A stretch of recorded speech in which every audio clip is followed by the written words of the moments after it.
नमस्कार।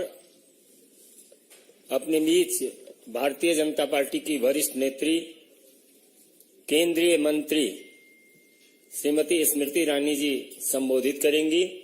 बगल में हमारी पूर्व राष्ट्रीय महामंत्री वरिष्ठ नेत्री श्रीमती सुश्री सरोज पांडे जी हैं और हमारे मुख्य प्रवक्ता मीडिया प्रमुख सांसद अनिल बलूनी जी हैं। मेरा विनम्र निवेदन है श्रीमती स्मृति जी से कि आपको संबोधित करें। Ladies and gentlemen of the Indian media, through you,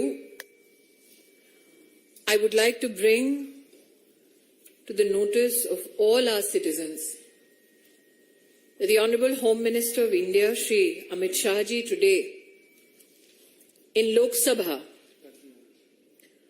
appealed to all members of the opposition to initiate a discussion, a debate on the issue afflicting the state of Manipur. Amit Shah ji has repeatedly said that in both houses of parliament, he as Minister in charge of Home Affairs would like to bring certain facts to light.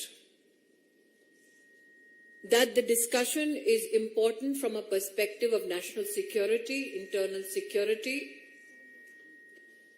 that this discussion, this debate is also expected by citizens of our country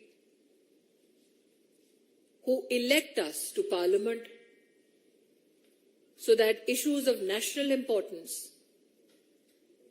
can be productively discussed.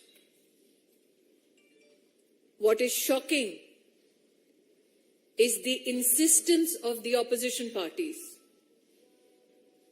to not allow facts to come to the fore. देवी और सज्जनों, आज आपके माध्यम से मैं राष्ट्र के हर नागरिक को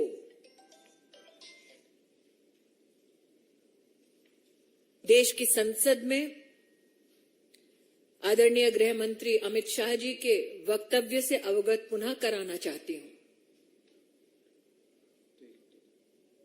गृह मंत्रालय की ओर से मणिपुर में कानून व्यवस्था के संदर्भ में, आंतरिक सुरक्षा के संदर्भ में देश के माननीय गृह मंत्री जी दोनों सदनों में चर्चा के लिए तैयार हैं। हम अचंभित हैं कि विपक्ष मणिपुर पे चर्चा से भाग रही है। देश की जनता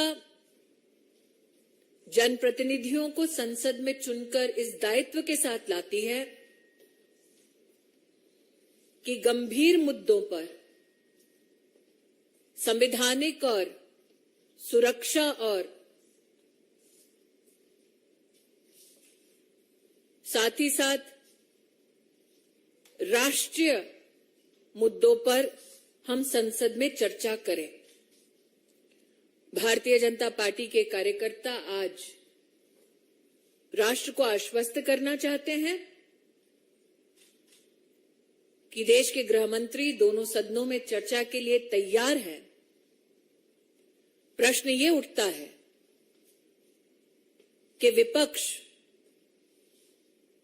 मणिपुर से संबंधित घटनाओं पर चर्चा करने की बजाय उस चर्चा से संबंधित मंत्री द्वारा चर्चा से क्यों भाग रही है। I'll now leave the floor open for questions.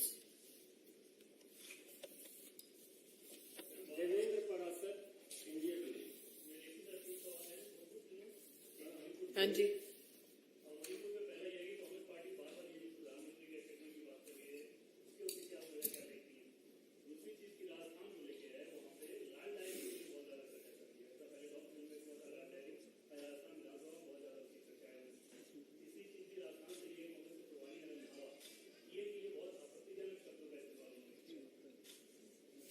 आपके 3 प्रश्न हैं विविध विषयों पर। पहला प्रश्न कि कांग्रेस पार्टी क्यों माननीय प्रधानमंत्री जी पर अभद्र टिप्पणी कर रही है। कांग्रेस पार्टी और कांग्रेस पार्टी से संबंधित व्यक्ति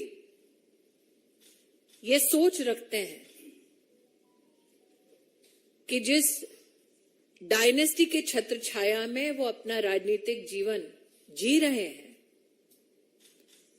उस एक परिवार को विशेष नरेंद्र मोदी जी का अपमान पसंद आएगा।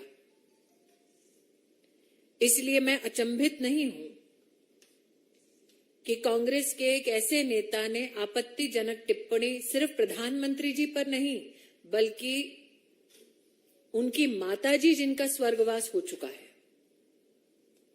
उन पर भी इस प्रकार की अमानवीय टिप्पणी की है।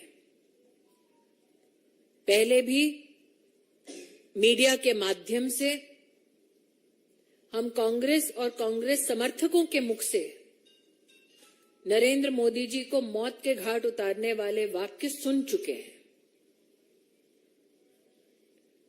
गालियों की श्रृंखला में एक और वाक्य पुनः जोड़ा है कांग्रेस के एक नेता ने। मुझे कोई उम्मीद नहीं है गांधी खानदान से कि वो प्रधानमंत्री जी और उनकी स्वर्गीय मां पर हुई इस अभद्र टिप्पणी पर कोई भी कार्रवाई करेंगे, बल्कि मुझे पूरा विश्वास है कि अभद्र टिप्पणी करने वालों को जरूर गांधी खानदान पुरस्कृत करेगा। आपका दूसरा प्रश्न था लाल डायरी पर। मैं स्तब्ध हूं ये जानते हुए कि एक संवैधानिक पद पर बैठा मुख्यमंत्री एक जनप्रतिनिधि को निर्देश करता है कि सेंट्रल एजेंसी की इन्वेस्टिगेशन में जाकर वो खलल दे और एविडेंस चुराकर भागे। एक, ये केस ऑब्स्ट्रक्शन ऑफ जस्टिस का है। दूसरा, डायरी लाल हो, पीली हो या हरी, अब ये साफ हो चुका है कि उस डायरी में लिप्त है कांग्रेस के काले कारनामे। आपका देवेंद्र जी एक और प्रश्न है, लेकिन अगर सारे प्रश्न आप पूछेंगे तो आपके बाकी साथियों के पास प्रश्न पूछने का समय बचेगा नहीं। यतीन्द्र, टीवी 18। जी,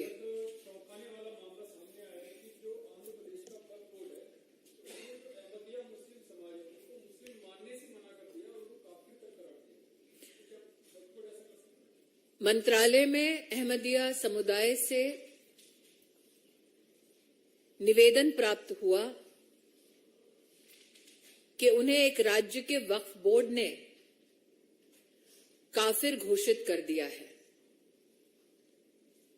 मैं अल्पसंख्यक मंत्री के नाते ये स्पष्ट कर देना चाहती हूं, देश का कोई भी कानून वक्फ बोर्ड को ये इजाजत नहीं देता कि वो किसी को अपने धर्म से विहीन करे। इस संबंध में यह भी स्पष्ट करना चाहती हूं, मेरे पास जो जानकारी आई है उसमें यह ज्ञात हुआ है कि किसी एक नॉन स्टेट एक्टर, एक संगठन के फतवा को सरकारी ऑर्डर में तब्दील किया गया है। ये भी संविधान और एक्ट ऑफ पार्लियामेंट के विरुद्ध है।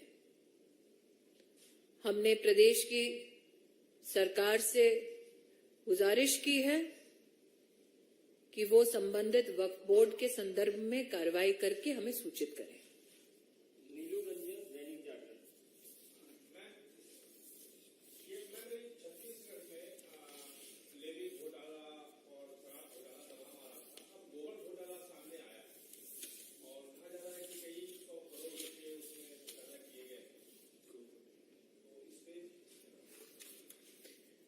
हाल ही का जो गठबंधन हुआ है विपक्ष का,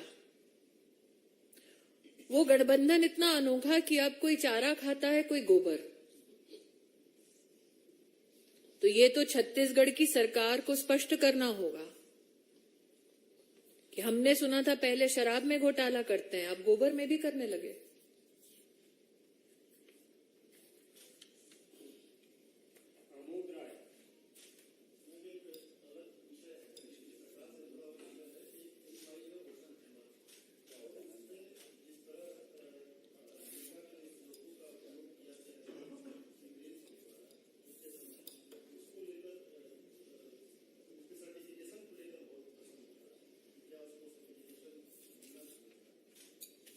मैं इतना ही कहना चाहूंगी, ना मैंने फिल्म देखी है, ना मुझे ज्ञात है कि सर्टिफिकेशन प्रोसेस में कौन लिप्त है।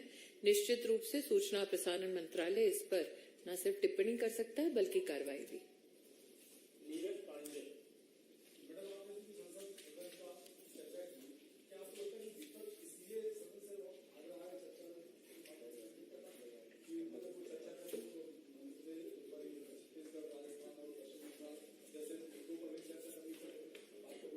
नीरज जी, आपने जो अपनी भूमिका रखी प्रश्न में, क्या विपक्ष इसलिए इस चर्चा से भाग रहा है क्योंकि राजस्थान में, छत्तीसगढ़ में महिलाओं पर जिस प्रकार से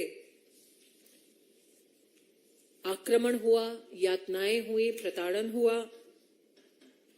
बंगाल में महिलाओं को नग्न करके 56 लोगों को मौत के घाट उतारा गया। आज ही मुर्शिदाबाद की एक मैं स्टोरी पढ़ रही थी जहां पर एक महिला को इसलिए किया गया क्योंकि उसने कांग्रेस के किसी कैंडिडेट का समर्थन किया। मेरा इस विषय पे एक निवेदन है।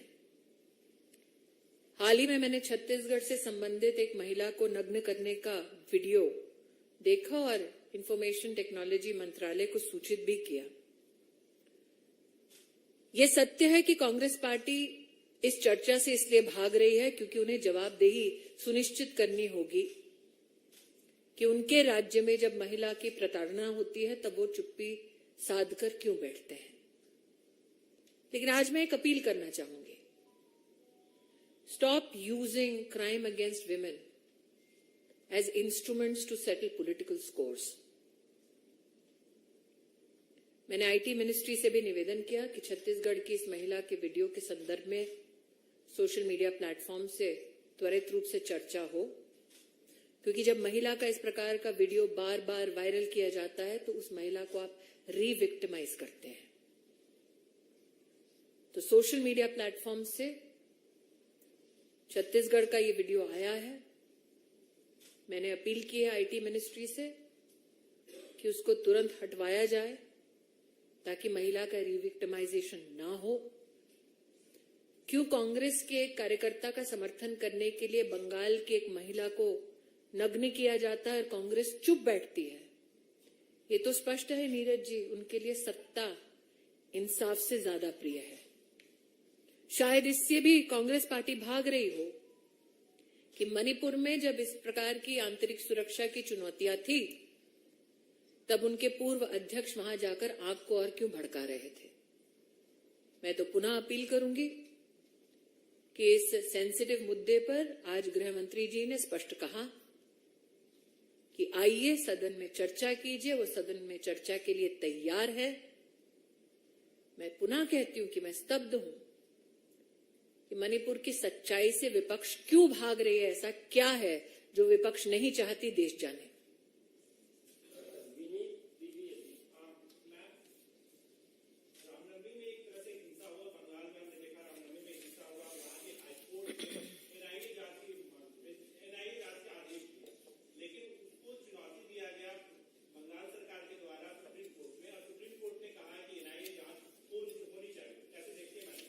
मैं इतना ही कहूंगी कि हाईकोर्ट के ऑर्डर को चुनौती देना यह अपने आप में ममता सरकार का संकेत था कि वो नहीं चाहते कि रामनवमी में जो घटना घटी हिंसक, उस पर जनता को न्याय मिले और विशेषतः हिंदू समाज को न्याय मिले। इसीलिए उनका सुप्रीम कोर्ट में हाई कोर्ट के ऑर्डर को चुनौती देना, यह स्पष्ट संकेत है कि ममता जी नहीं चाहती कि ट्रांसपेरेंट जांच हो। मैं आभारी हूं कि सुप्रीम कोर्ट ने रामनवमी से संबंधित हिंसक घटनाओं की जांच एनआईए के पास रहे, इस बात को प्रखरता से कहा।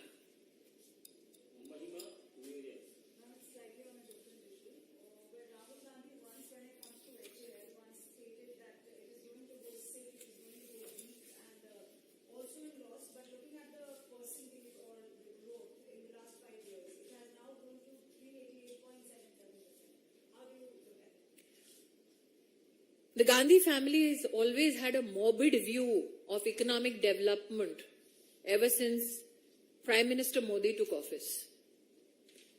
That they have contributed to scams worth 20 lakh crores in the country is something that the Congress never comes clean on. I congratulate HAL for showing growth as per your pronunciation and even what the market summary says of 388% in the past 5 years. I would also like to highlight that we now as a country have become the 4th largest exporters in electronics. That the Prime Minister's PLI scheme for smartphones has in fact contributed 52% to electronics exports is yet another manifestation of the success of Make in India. That the Congress party and particularly the dynasty was never in support of Make in India. These results, and especially the stupendous performance shown by HAL, is a remarkable response to the dynasty.